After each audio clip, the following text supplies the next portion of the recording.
Breaking news చూస్తున్నాం. YCP అధినేత YS Jagan ఇక అసెంబ్లీకి వచ్చే పరిస్థితి లేదా అంటే అవుననే అనుమానాలు తలెత్తుతున్నాయి.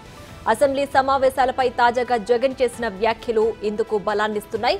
అసెంబ్లీలో ఉండేది అధికార పక్షం, ప్రతిపక్షం మాత్రమే అన్నారు జగన్.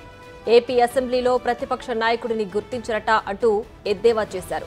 ప్రతిపక్ష నాయకుడిగా గుర్తిస్తే సభానాయకుడికి మైక్ ఎంత సమయం ఇస్తే ప్రతిపక్ష నాయకుడికి కూడా అంతే సమయం మైక్ కేటాయించాల్సి వస్తుందని అన్నారు.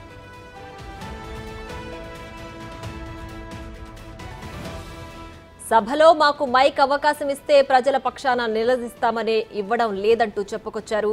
అసెంబ్లీలో ఎవరూ ప్రశ్నించొద్దనే దుర్మార్గమైన ఆలోచనలో అధికార పక్షం ఉందన్నారు జగన్. ఇకపై అసెంబ్లీ జరిగినప్పుడల్లా ప్రెస్ మీట్ పెడతానన్నారు ఆయన.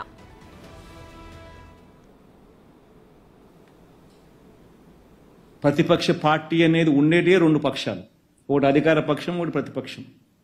ఇక వేరే పార్టీయే లేదు. అయినా కానీ ప్రతిపక్ష పార్టీ కింద ప్రతిపక్షంలో ఉన్న పార్టీని గుర్తించరట. మరి ప్రతిపక్ష పార్టీని ఆటోమేటిక్లీ ప్రతిపక్షంగా గుర్తించినప్పుడు ఆ ప్రతిపక్షానికి ఒక నాయకుడు అనేవాడు ఉంటాడు కదా, ఆయన ప్రతిపక్ష నాయకుడిగా గుర్తించాలి కదా. మరి అది గుర్తించరట. ఎందుకు? గుర్తిస్తే మైక్ అసెంబ్లీలో ఒక హక్కుగా ఇవ్వాలి.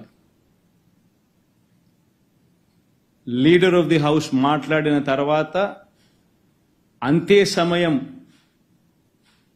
ప్రతిపక్ష నాయకుడికి కూడా ఖచ్చితంగా ఇవ్వాల్సిన అవసరం ఉంటుంది, ఉండాలి, హక్కు అది.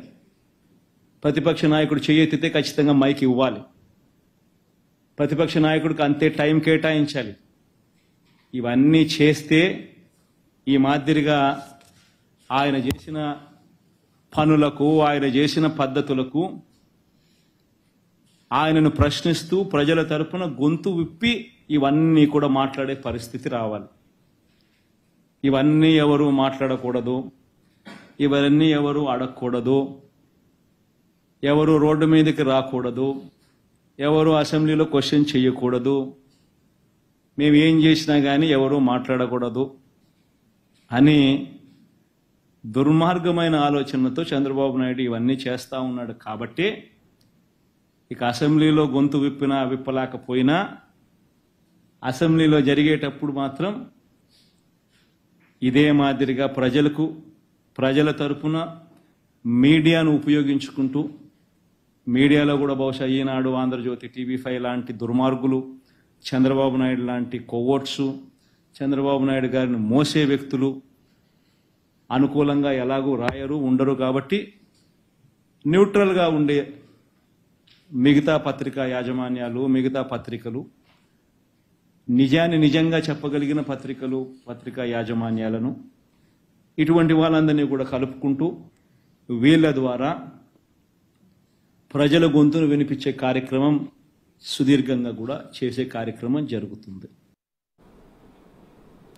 అయితే జగన్ చేసిన ఈ వ్యాఖ్యలు ఇప్పుడు హాట్ డిబేట్ కు దారితీశాయి. ముఖ్యంగా వైసీపీ నేతల్లో ఈ డిబేట్ జరుగుతోంది. ఇకపై అసెంబ్లీ సమావేశాలకు జగన్ దూరంగా ఉంటారనే అభిప్రాయాలు వెల్లువెత్తుతున్నాయి. సభకు దూరంగా ఉండి ప్రెస్ మీట్లతోనే తన వాదన వినిపించే అవకాశాలు ఉన్నాయని పలువురు అభిప్రాయపడుతున్నారు.